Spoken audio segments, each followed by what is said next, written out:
Hi, welcome. I'm Kimberly Whitler, Associate Professor at the Darden School of Business at the University of Virginia, and I am very excited to be here to moderate the panel entitled Female Founded Startups, the COVID-19 Effect.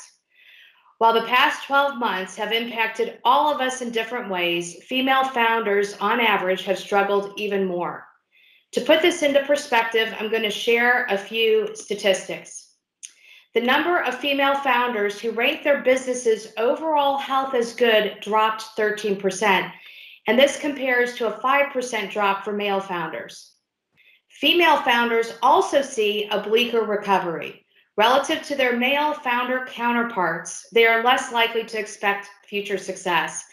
And on top of it, nearly 25% of female small business leaders are spending more than 6 hours a day on domestic responsibilities compared to 11% for men. Now, this concept has been called a double shift, and women of color have been disproportionately impacted. Despite these statistics, though, there is room for hope, and we have assembled a terrific panel that includes two women who not only founded their own companies, but whose firms are actually providing resources and support for women. Our first panelist is Amy Nelson, founder and CEO of The Riveter, a digital platform community built by and for working women. Our second panelist is Vanessa Dawson, founder and CEO of Veneta Project, a high-impact capital platform that accelerates female founders' growth and facilitates access to capital. Now, to provide a different perspective, we also have Betsy Bluestone, the Global Director of Scouting and Partnerships from Procter & Gamble Ventures. This is an internal P&G studio that partners with startups, entrepreneurs, and businesses to build brands within CPG. Over the next 30 minutes, our panel will explore unique challenges female founders face, how businesses like P&G Ventures can help, and they will share thoughts on tools and resources to enable female founders and those aspiring to start their own firms achieve their dreams. So with that, Amy, let's go ahead and start with you. Now, we're recording this session in February, but I understand that just last month, you released results from a very new study that sheds light on how COVID-19 has impacted working parents. Can you share some insight on the unique challenges female-led startups have, and then more specifically, COVID-19's impact? Yeah, absolutely. And thanks so much for having me. So we decided in the fall that the Riveter could be its best use to our working women and parents and members across the world by asking what is hard right now and what could be better. And what we found on the one hand is that inside the workplace in corporate America, parents are really deeply struggling with how to both parent and work at the same time. There's a benefit to working remotely, but there's obviously a huge detraction to having to homeschool your children and take everything on. And while a lot of companies are giving a lot of lip service to flexible work arrangements and everything, it's really hard to work that out with a team. And I think that makes sense, right? You know, you have a flexible work arrangement, but other people on your team don't. What time works for a meeting? And so one of the recommendations that we had is to come up with really concrete scheduling tools and policies within companies to help people maximize these flexible work arrangements that we know they need to do as they get their kid on Zoom and try to figure out all the other pieces of the day. We also heard from female founders and from small business owners that the pain is just very real. A lot of people have lost contracts with their clients who are small business providers. A lot of freelancers have lost work, and a lot of female founded startups are having a hard time getting funded, and a lot of them are in the retail space, which has been hit. And so, you know, I think the thing is, right, where do we turn? How do we get to a recovery? There are just some really hard questions. Well, that sounds like a lot of doom and gloom, unfortunately. Are there any silver linings in your research? Did you find some kind of good news about perhaps things that are helping female founders through this period? Well, the absolute silver lining that we see is that there is an enormous opportunity now to take advantage of a work culture that is shifting. The traditional paradigm of corporate America is that you commute to your office and you're at your desk from 9 to 5.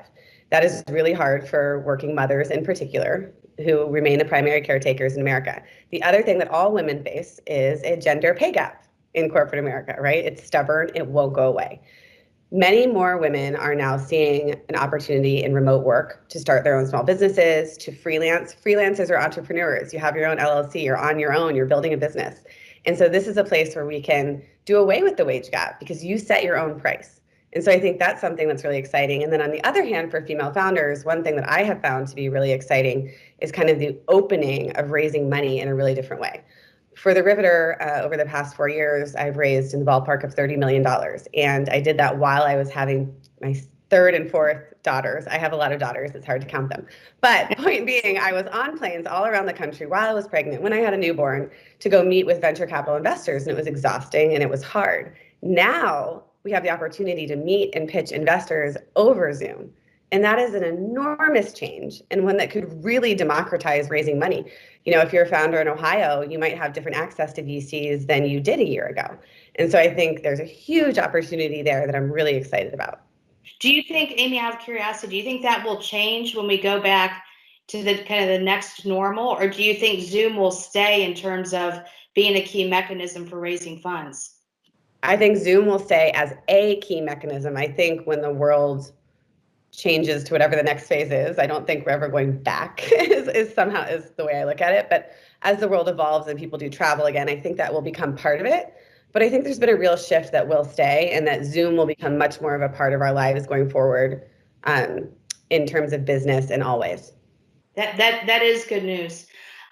Betsy, Amy just provided insight from the perspective of a female founder.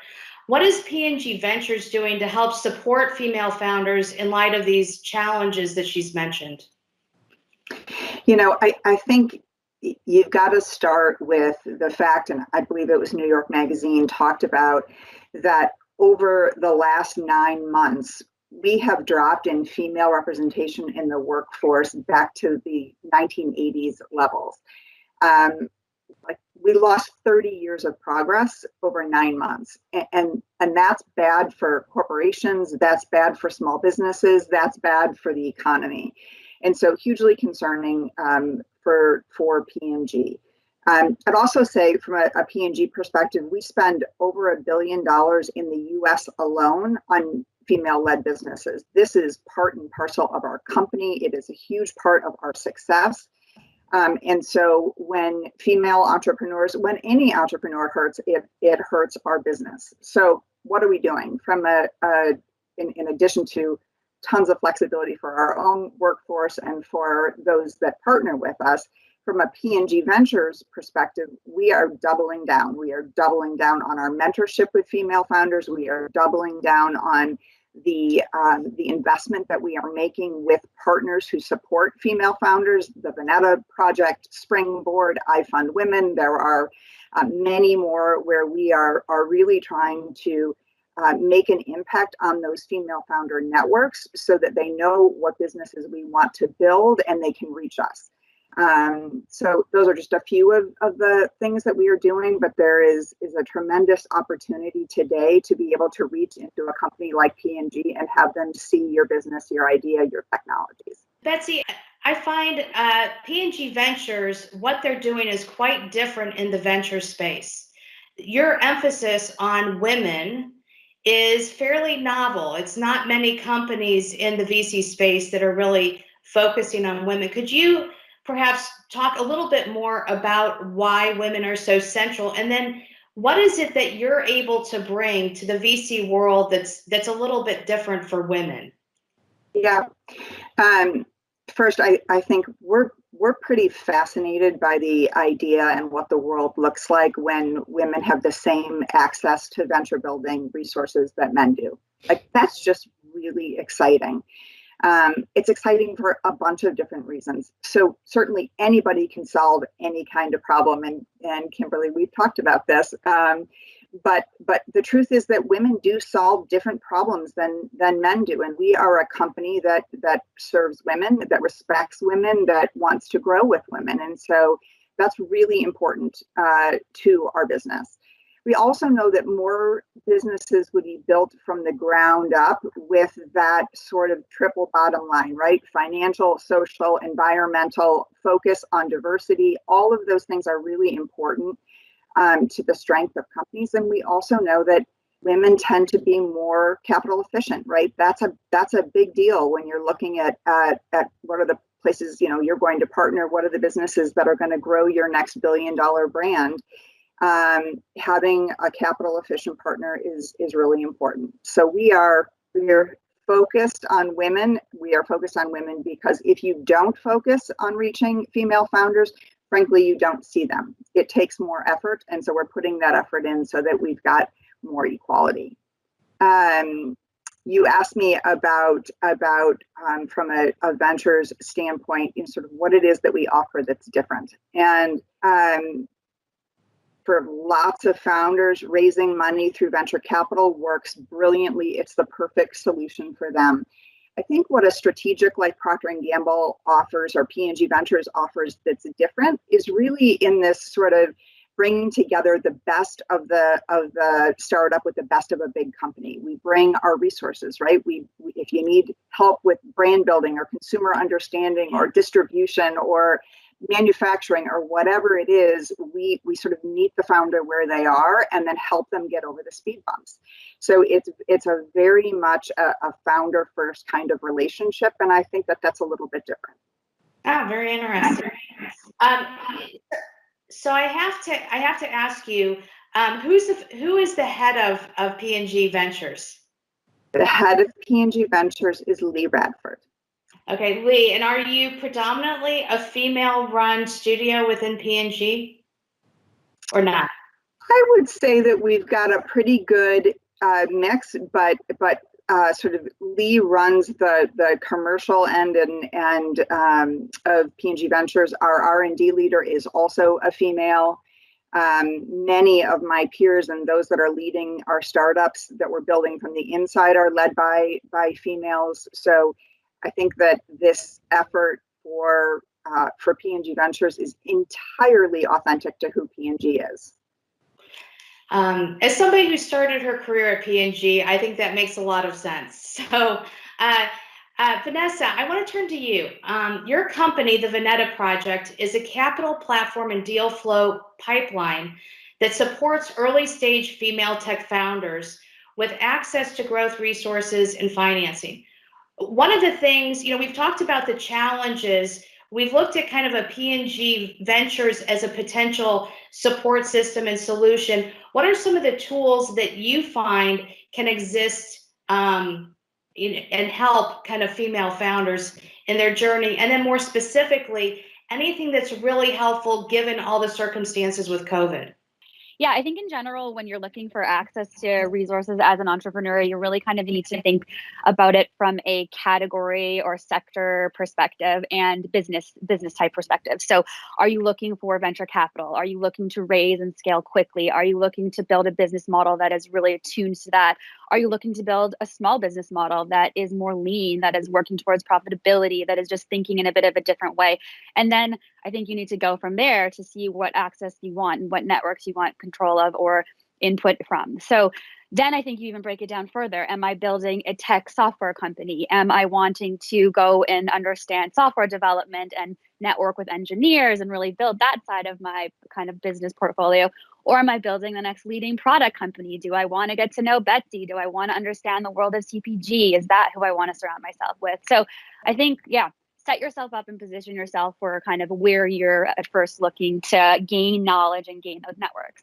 After that, I guess it's really just kind of a function of, leveraging those networks, build up a knowledge base that you are also in areas, I think, where women like classically have stereotypically been, held back. I think you can really build up knowledge bases in that so that when you are given those hardball questions or you are challenged in a way that we have traditionally been, you really are quick to respond and know how to kind of hold your own in those kind of areas. I think there's a ton of amazing resources out there. So Vonetta Project, I'll give us a plug for sure. We have an amazing events platform primarily. And what's been fascinating with COVID, though, our event attendance has doubled. So most of our events across the board. So this is definitely showing that, access is more readily available when we turn things online. So rural America, for instance, our uptick of attendees from different access points that we did not weren't able to come to our events in New York, weren't able to come to Austin, to South by Southwest. Really, they can engage in these networks and these communities right now in an online format that is still extremely valuable to them from an educational perspective and from a networking perspective. So I think that's been, I think that's been great. Vanetta has been a great one that's really pivoted in that direction. I think there's a ton of just general online resources too for like how to start a business. So I think there's Startup Rocket is a really great template that you can kind of run through and roll with as a baseline and as a start. Eureka is another really great platform. Springboard, one that Betsy is also involved in, and P&G is heavily supporting. I mean, Amy's community in the Riveter has amazing resources too. So I think there's a plethora of things specifically for female founders, but there's also a lot of great communities for entrepreneurs in general. So I would turn to places like Slack right now. There's such specific, amazing groups that are developed around D2C businesses, or again, CPG businesses, or if you are a freelance creative director, there's just so much networking that can happen, career development and fundraising and otherwise. I think that's kind of a couple of the places I can get you the full list, but there's a lot of great areas that you can turn to right now. I just want to underscore something that Vanessa said, and I really do think this is a silver lining. There has been such an increase in access that female founders, women in general, have today, because you can do this here sitting from your house and when your kids are napping, or in between your calls, whatever it is, to be able to partake. And I think I look at some of the stuff that the Riveter has done over the last several months, where a lot of the events would be specific to a location, right? And now anything is open to everybody. Everybody can participate. This will be the same it was the same with CES, certainly with South by Southwest. The access that people have to be able to get support, nourish their brains, figure out where to go next is really unprecedented. And I think that is going to be a real bright spot.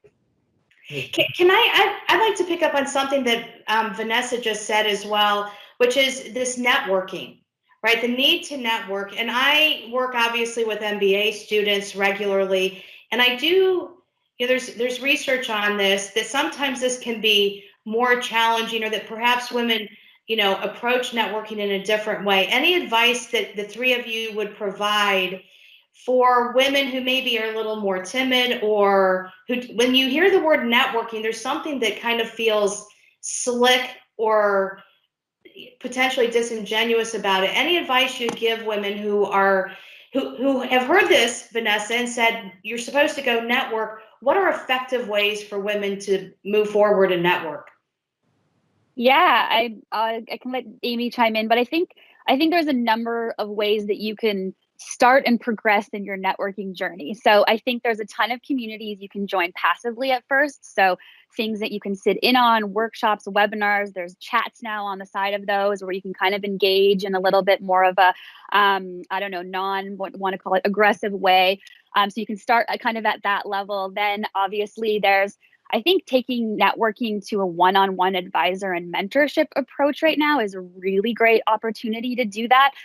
You'd be so surprised how open and willing people are to support you in your entrepreneurial journey and are passionate about what you're doing. And I mean, I did not know Betsy Bluestone, the director of P&G Ventures, 3 years ago, and she is now one of my closest advisors, mentors, and friends. And so from reaching out via a friend. So I think like there's just so much opportunity to do that now on a one-to-one level that you should take advantage of. And yeah, just take your kind of networking journey in strides, I guess I would say. Amy, I don't know if you have any additions to that. Well, I mean, I think it's great advice. I think, there's science that shows that men have broader but more shallow networks, and that women have narrower, deeper networks. And I think it is very important to have a lot of deep relationships that help you grow your business, help you grow your career, your life. That matters too. But I think there's something to be said for a broader network as well, with more shallow relationships, because people will think of you when they meet somebody who might help you, right? If you know more people, they'll say, oh, I'll connect you to Vanessa because the Veneta Project is doing this, or hey, I'm going to connect you to Betsy because P&G Ventures would be interested in this. And if they don't know you, they can't make that recommendation because they don't know what you're doing. And so I think finding a way to create those, perhaps more shallow relationships doesn't mean you're a shallow person. It means that you're out there trying to grow and make things happen. And so I think finding those relationships through the various communities we've talked about today is really important. And there's also something to cold emailing and calling people. When I was first raising money for the Riveter, I'd never raised money before. I'd been a lawyer. I'd raised money for politics, but never for business. I learned they were very different. I thought might be the same, but they are not. And so one of the things I had to do is find people to raise money from. And I lived in Seattle, and so I had to figure out who are the angel investors in Seattle. So I read the tech publications, the Seattle Times, to try to find names. And then I went on LinkedIn, and I found out if I had second or third connections to those people. And then I would email the person I had the mutual connection with and then ask for an introduction. And so sometimes that networking that sounds slick or whatnot can be this very methodical approach to getting to meet someone you want to meet and opening a door. And so I think it's something to look at in that kind of positive way too. Yeah, no, Amy, I had this light kind of flip on in my own life where I was talking to an individual who was a COO. And he wanted to introduce me to the CEO. And at the time, I thought it was kind of odd, like, why are you doing this? And he said, we have a belief here. We really want to help people. And so we look at every networking call, not what can I get out of the interaction, but I'm excited to meet Amy. And how can I help Amy? What connections can I make for Amy? And all of a sudden, when I share this kind of with some of my female students, it flips a switch, because that feels so much better to network for the sake of helping others versus doing it kind of in a selfish way. But that changed how I thought about networking. And you're saying kind of the same thing. I am, and just to add to it too, right? Like we as women give a lot of time to charity and philanthropy, which we should, right? We absolutely have to do that. We should also give time to boosting one another up in business, because the more that we make more money, the more we can help charitable causes and philanthropy that we care about, right? And people do want to help just for the sake of helping, to your point. And a lot of women want to help each other. Betsy, I imagine you see a lot of different kind of interaction engagement styles in your role. Do you have any thoughts on this? Any advice, do's and don'ts? I think that you're right. And sometimes someone will come at me and they're super aggressive. And I think one of the things that we've really tried to do within Ventures is always to step back and ask how we can help. Right. Our networks are vast. To be able to just stop for a second and figure out what the other person needs, I think is something that we've really put into practice, and I'm really proud of. I also think, this idea that you got to be thinking about what your end game is, starting with the end in mind, thinking about, what are the connections that sort of help you with either what your endpoint is, or, sort of what are the big gates along the way that you really need to achieve things, and reaching out to people. And every woman on this call has talked about this in one form or another with me, which is we just ask, can you help me? Like, I'm looking to meet so-and-so. I mean, most of the people that we deal with are great business people who have been there and have had to rely on other people. So it's okay to ask. And for those of us who are in a position to help, which pretty much everyone is, that's a privilege.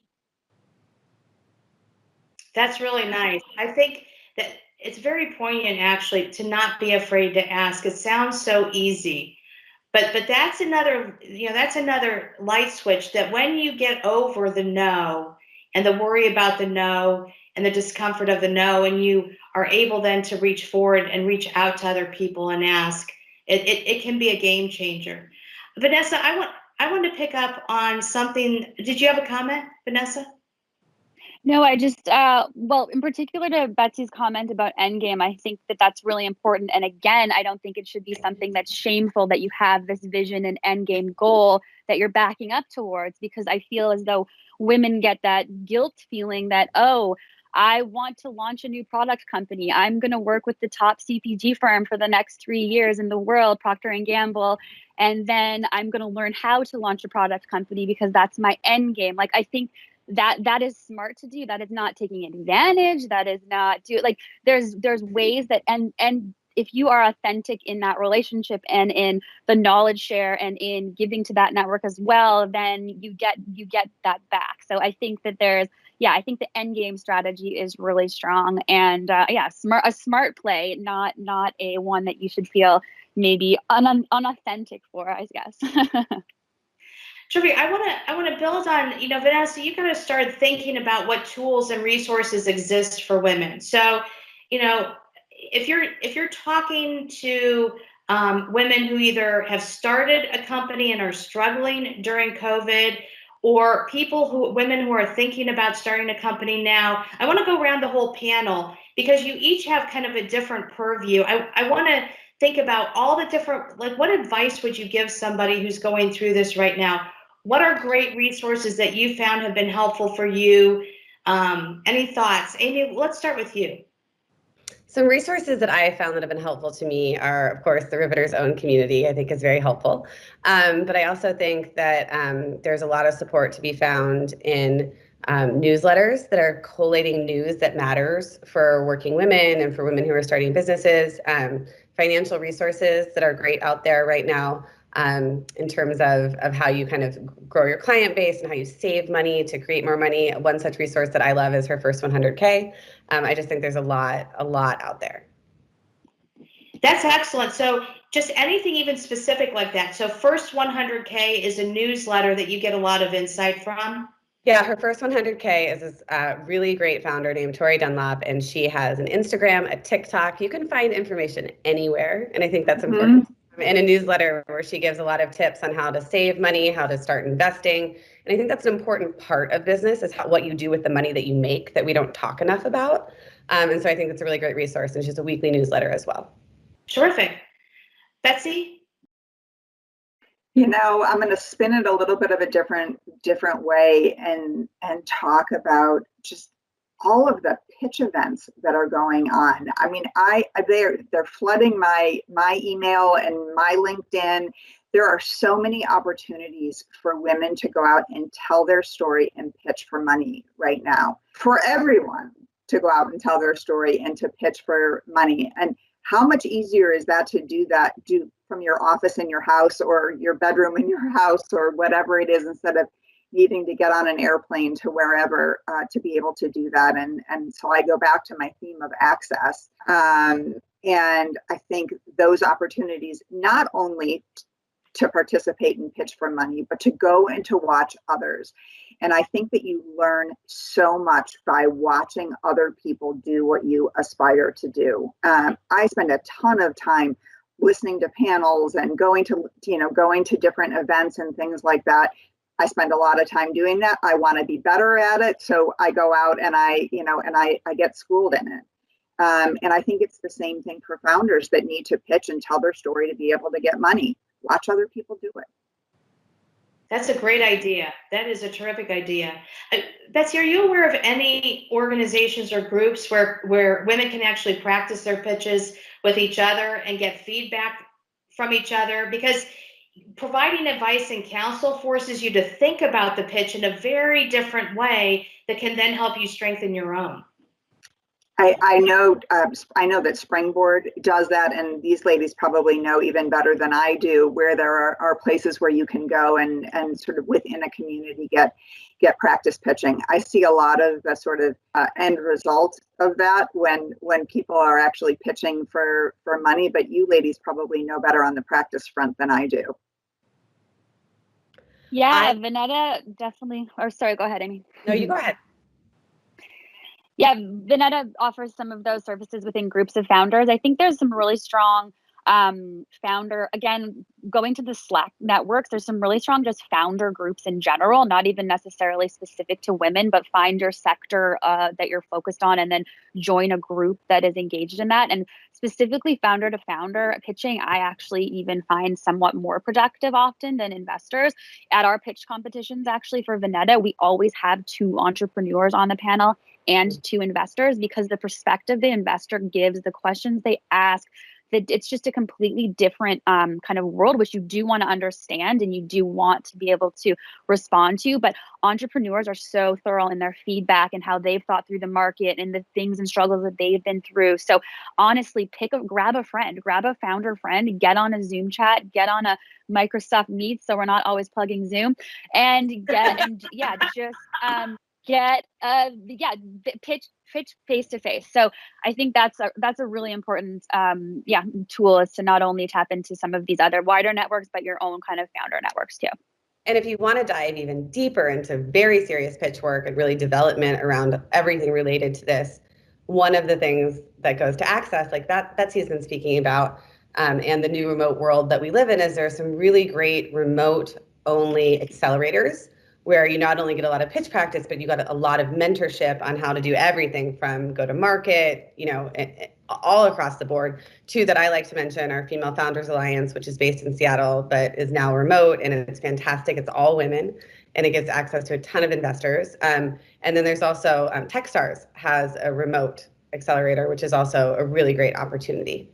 I think it's been a really challenging year for a lot of women entrepreneurs, but there is definitely a lot of great things happening and new platforms to leverage and ways to network and ways to fundraise. And if I'm any sign or case point of that, I was able to close a $1.6 million round for a new company I launched this year, also had a baby, going through COVID. So, the times were tough, but there is a lot of great networking and community growth and support out there for you if you want it. So I would say forge ahead and make your dreams come true. Vanessa, that is the absolute perfect place to end this session. I want to thank all of our panelists. I know we started with a little bit of doom and gloom, but Vanessa and the whole group brought us back to what's possible, the resources that are out there, the tools, the ways in which women can network and connect with each other to become even stronger founders of compelling businesses. So I want to thank all of our panelists today for a terrific session, great insight, and I wish you the absolute best as you continue on your journey, and Vanessa, in your new business. Thank you. Thanks, everyone. Thank you.